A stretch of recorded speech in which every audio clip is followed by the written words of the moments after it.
anak dan istri saya. Semoga cepat terungkap.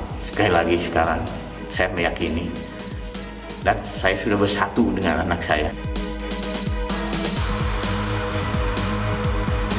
Sebelum ditetapkan sebagai tersangka oleh polisi, Yosep, suami dari korban Tuti dan ayah dari Amel anaknya yang dibunuh di Subang berharap pelaku segera ditangkap. 2 tahun berlalu, pelaku dan dalang pembunuhan dari kasus ini terungkap.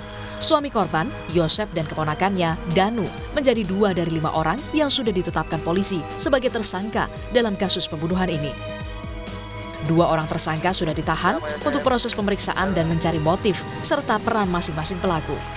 Tersangka yang ada, di mana memang kan pemeriksaan sebelumnya mereka ini diperiksa dalam kapasitas sebagai saksi. Namun setelah ditetapkan tersangka, ini kita akan melakukan pemeriksaan tambahan dengan kapasitas sebagai tersangka. Di mana nanti kita mungkin akan melakukan penggalian terkait perannya masing-masing, kemudian keterangan mengenai keterkaitan dengan kejadian-kejadian yang ada di TKP ya. Sementara 3 tersangka lainnya, yakni istri muda Yosep, Mimin Mintarsih, dan kedua anaknya belum ditahan, walau sudah ditetapkan sebagai tersangka. Mimin membantah terlibat dalam kasus pembunuhan ibu dan anak di Subang karena ia beralibi sedang tidak berada di lokasi dan tidak mengenal Danu. Kayak kemarin, padahal saya dan anak-anak itu tidak ada keterlibatan dalam kasus ini.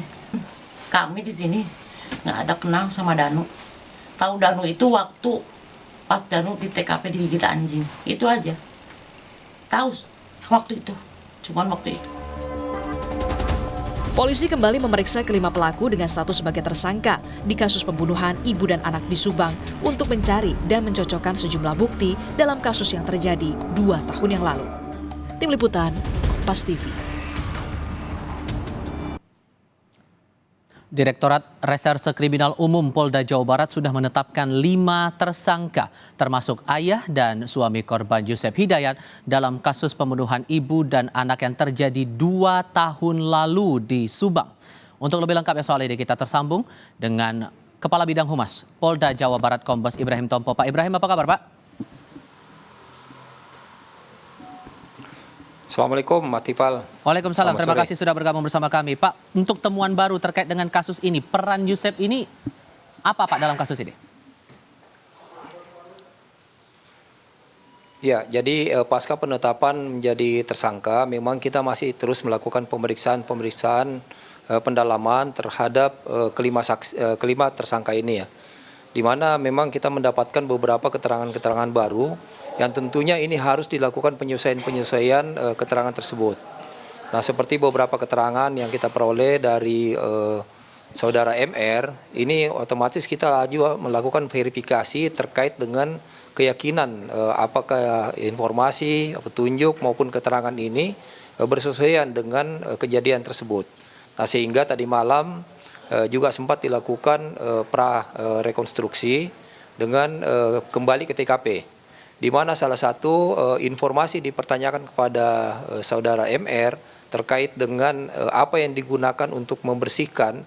Nah, kemudian dia memberikan data terhadap suatu benda berupa ember.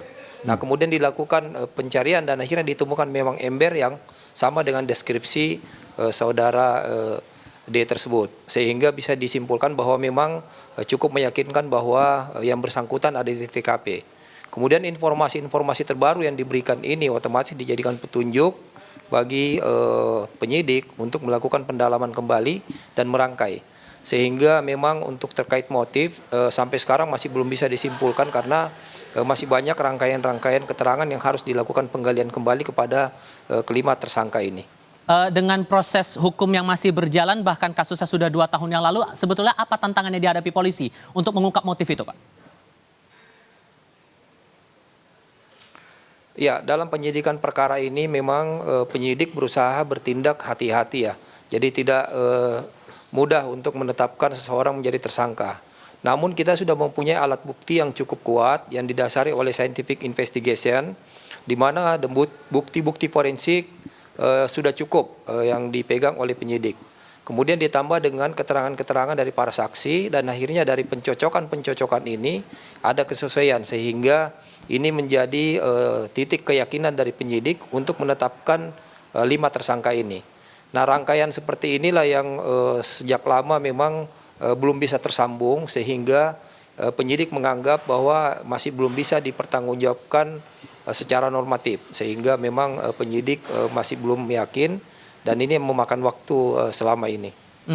Selain pengakuan dari Danu saat menyerahkan diri ke polisi, bukti apa? Tadi Anda menyebutkan sudah ada bukti kuat. Bukti kuat apa spesifik yang dipegang oleh polisi untuk bisa mengungkap kasus ini, Pak? Ya, memang untuk data spesifik, data teknis buktian kita nggak infokan. Tetapi kesimpulan umumnya bukti tersebut didapatkan dari hasil investigasi berdasarkan scientific investigation berupa hasil forensik baik melalui laboratorium forensik maupun data digital. Ini semua bersesuaian dengan keterangan-keterangan yang diperoleh sehingga ini sudah cukup meyakinkan bagi penyidik ya untuk mendapatkan alat bukti dalam kasus ini. Sehingga setelah dilakukan prarekonstruksi, langkah apa lagi akan dilakukan polisi? Pemeriksaan saksi lain mungkin, Pak? Insya Allah ini juga masih makan waktu ya untuk melakukan penyesuaian keterangan-keterangan di antara para tersangka. Nanti insya Allah akan kita susun mengenai pemenuhan unsur yang terkait dengan tindak pidana ini. Kemudian akan dilakukan prarekonstruksi yang utuh. Kemudian nanti juga akan kita lakukan penyisiran terhadap TKP di mana mungkin ada beberapa alat bukti yang masih terlewatkan. Dan juga nanti ke depan akan diagendakan untuk melakukan rekonstruksi secara utuh. Baik, Kepala Bidang Humas Polda Jawa Barat Kombes Ibrahim Tompo. Terima kasih Pak Ibrahim sudah berdiskusi bersama kami kali ini. Selamat sore Pak.